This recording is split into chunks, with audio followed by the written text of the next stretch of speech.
नमस्कार, मैं Mohan Dubey. VSRS news में आप सभी का स्वागत है। आइए नजर डालते हैं देश और दुनिया की तमाम टॉप 10 खबरों पर।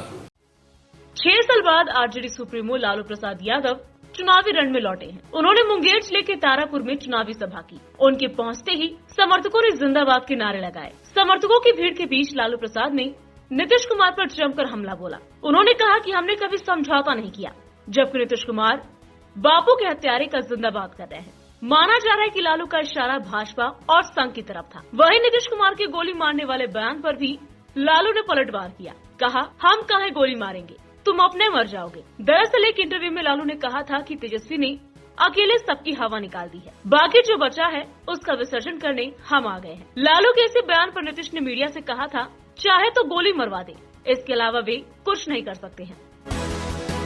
केंद्रीय गृह मंत्री अमित शाह ने नरेंद्र मोदी को आजाद भारत का सफल से सफल प्रधानमंत्री करार दिया और कहा कि उनके नेतृत्व में न सिर्फ देश की पासपोर्ट का मान बढ़ा है, बल्कि सीमाएं भी सुरक्षित हुई हैं और समग्र विकास भी सुनिश्चित हुआ है।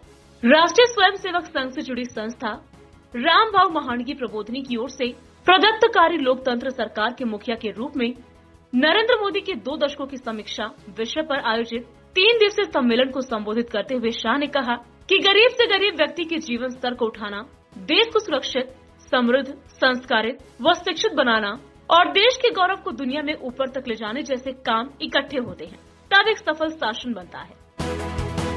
रक्षा मंत्री राजनाथ सिंह ने हिंद प्रशांत क्षेत्र पर एक सम्मेलन को संबोधित करते हुए कहा कि भारत नियम आधारित नौवहन व्यवस्था को बनाए रखते हुए अपने जल क्षेत्र और विशिष्ट आर्थिक क्षेत्र में वैध अधिकारों एवं हितों की सुरक्षा के लिए पूरी तरह से प्रतिबद्ध है। रक्षा मंत्री ने कहा कि संसाधनों को लेकर प्रतिस्पर्धा बढ़ गई है। इसके साथ ही आतंकवाद, मादक पदार्थों की तस्करी, समुद्री डकैती और जलवायु परिवर्तन जैसे गंभीर खतरों के बढ़ने के कारण ऐसे समय हिंद प्रशांत क्षेत्र में नई चुनौतियां उत्पन्न हो गई हैं। राजनाथ सिंह ने कहा कि इस क्षेत्र में उत्पन्न चुनौतियों की प्रकृति के विभिन्न देशों पर व्यापक प्रभाव है, जिसके लिए सहयोगात्मक प्रतिक्रिया की जरूरत है। राजनाथ सिंह की टिप्पणी ऐसे समय आई है जब हिंद प्रशांत क्षेत्र में चीन के बढ़ते विस्तारवादी रुख को लेकर वैश्विक स्तर पर चिंता बढ़ रही है और इसके कारण कई देशों को इन चुनौतियों से निपटने के लिए अपनी रणनीति बनाने को मजबूर होना पड़ा है। प्रधानमंत्री नरेंद्र मोदी आज 16वें पूर्वी एशियाई शिखर सम्मेलन में भाग लेने जा रहे हैं। आज होने वाले इस कार्यक्रम में आतंकवाद के साथ साथ क्षेत्रीय और अंतर्राष्ट्रीय हितों के मुद्दों पर चर्चा होगी। इस कार्यक्रम में पीएम मोदी वर्चुअली शामिल होंगे। इस बात की जानकारी प्रधानमंत्री कार्यालय ने दी है। पूर्वी एशिया शिखर सम्मेलन भारत प्रशांत में प्रमुख नेताओं के नेतृत्व वाला मंच है। 2005 में अपनी स्थापना के बाद से इसने पूर्वी एशिया के रणनीतिक और भू राजनीतिक विकास में महत्वपूर्ण भूमिका निभाई है। 10 एशियन सदस्य देशों के अलावा पूर्वी एशिया शिखर सम्मेलन में भारत, चीन, जापान, कोरिया गणराज्य, ऑस्ट्रेलिया, न्यूजीलैंड, संयुक्त राज्य अमेरिका और रूस शामिल है। 16वें पूर्वी एशिया शिखर सम्मेलन में नेता समुद्री सुरक्षा, आतंकवाद, कोविड-19 में सहयोग सहित क्षेत्रीय और अंतर्राष्ट्रीय हित और चिंता के मामलों पर चर्चा करेंगे। मुख्यमंत्री योगी आदित्यनाथ ने जनपद वासियों को मेडिकल कॉलेज समेत 1132 करोड़ रुपए की परियोजनाओं की सौगात दी है। इस दौरान उन्होंने विभिन्न योजनाओं के लाभार्थियों को हित लाभ का वितरण किया। सीएम योगी आदित्यनाथ ने कहा कि वर्ष 2022-23 में अगले सत्र में इस मेडिकल कॉलेज में प्रवेश भी शुरू हो जाएगा। इस संकल्प के साथ हम मेडिकल कॉलेज का शिलान्यास कर रहे हैं। अनेक अन्य परियोजनाएं हैं जो जनपद गोंडा में शुरू की जा रही हैं। तमाम प्रकार की परियोजनाएं हैं जो समाज, शिक्षा व स्वास्थ्य से जुड़ी हुई है, साथ ही स्किल डेवलपमेंट से भी जुड़ी है।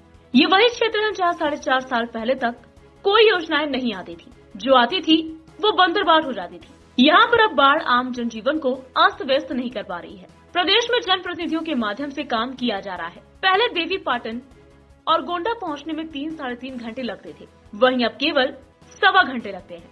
वहीं मुख्यमंत्री योगी ने आतंकवाद के बहाने कांग्रेस पर जमकर हमला बोला। कहा कि कांग्रेस के पाप का परिणाम आतंकवाद है। कांग्रेस की तुष्टीकरण नीति के कारण कश्मीर में आतंकवाद बढ़ा था, लेकिन अब कश्मीर विकास के रास्ते पर चल पड़ा है।